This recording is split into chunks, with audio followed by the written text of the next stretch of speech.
What is the hegemonic ideology that is trying to overtake the world now after the Cold War? That's a very good question. You find after the World War II, there was a sense of settlement in the system. Then started the Cold War, wherein there were two opposing blocs. One was the democratic bloc led by US, and the other one was the communist bloc led by the USSR. Then the USSR collapsed in 91, and thereafter you find that there is only one pole, that is the unipole, that is the Americans. And you find the communist countries have actually dissipated into many independent countries. The USSR has dissipated. The problem actually started in Europe. Like for example, you have a Helsinki Accord of 75, wherein you find that there were certain things that were agreed upon. That you will not expand to the east, whatever. And there have been variations to that which have been happening on ground, and that was actually not very well liked by the Russians. And particularly when they wanted to, when Ukraine wanted to join NATO, and then NATO would have placed probably some kind of missiles, etc. in Ukraine, that would have upset the apple cart of the Russians. On the other hand, even if all these things are happening, Russians could have actually sorted it out with talks and other things. That didn't happen. Russia went into Ukraine in 22, as we all know. This is actually a tussle between two kind of groups of countries. And that is what is actually affecting us now today. And the second thing is, Hamas started something on October 7 last year, which was unexpected.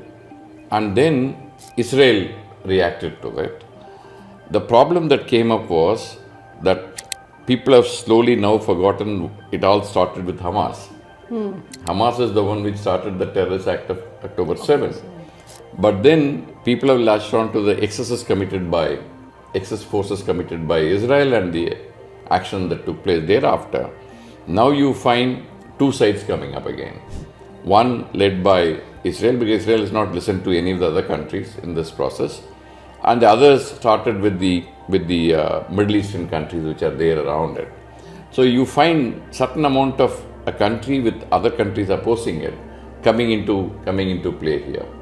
And this is likely to happen even in future. So we need to be careful about it. So I want to come back to Israel and Hamas. Yes, Israel and Hamas is a very concentrated, I know who is my enemy conflict. And we also know that Hamas are co-religionists with the entire Arab world around it. But you also see a certain non-involvement of the Arabian countries. Actually, they like the ideology and they like the fact that the Palestinians are a voice to oppose the Jewish state. But that's as far as they'll go. They're not going to involve themselves. They don't take refugees. They seal off their borders. And neither Jordan nor Egypt will. So what is the hypocrisy playing here? And also the second one is, and I have never understood what Iran does. It's Shia. It has a conflict with Saudi Arabia as Sunni. Hezbollah we know is Shia. What is its equation with Hamas? Okay, it is like this. It's an interesting question, by the way. And the reason why people haven't gone into this conflict and entered headlong into it is basically simply protecting themselves and their interests. Okay, every country invariably protects itself and it keeps its interest in mind. That is what we do as strategic autonomy. Our foreign policy is based on strategic autonomy, which simply implies I will take decisions based on my country's interests and my people's interest. That is what other countries also do. And so to a major extent, when you say that they are not accepting refugees, they are closing borders, etc., this is exactly what they are trying to do. They don't want to take on additional responsibilities. They don't want to take on additional load of people and look after them in their own country. And again, the Shia-Sunni thing always plays out in a big way.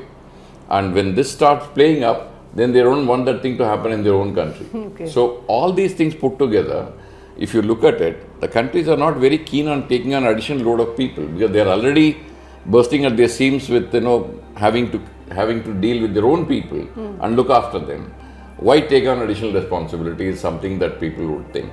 So I think that is what is actually worrying them. You see, for example, there were a lot of hoo-ha about Xinjiang sometime earlier. But none of the Islamic countries actually, made a mention of it. So basically, they are trying to protect their own interests and their own relationships. And I think that is the way most of the countries would do. Another example is, say for example, Europe. They wanted to do decoupling with China initially. Then, just within a matter of a year or so, they realized that they cannot do this decoupling. So they are now talking about de-risking, which means I will have my truck with China. I am not going to close it down, but I'll try and diversify it to some extent so that in case something happens, I have an alternate source to look into. So that is the kind of thing that every country does. They look at their own interests first, and if that doesn't fit into the framework, they'll just stay away from it. So that is the way I think we are looking at things now.